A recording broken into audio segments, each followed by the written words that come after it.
الناس، يا من ألفت قلوبا بالإسلام.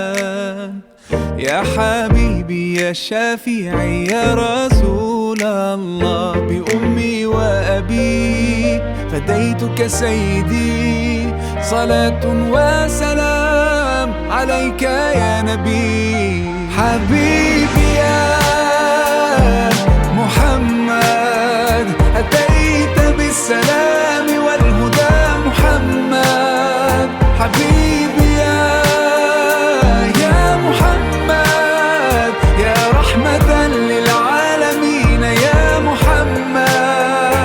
يا من حليت حياتنا بالإيمان، يا من بجمالك علمت الإحسان، يا من نورت قلوبنا بالقرآن.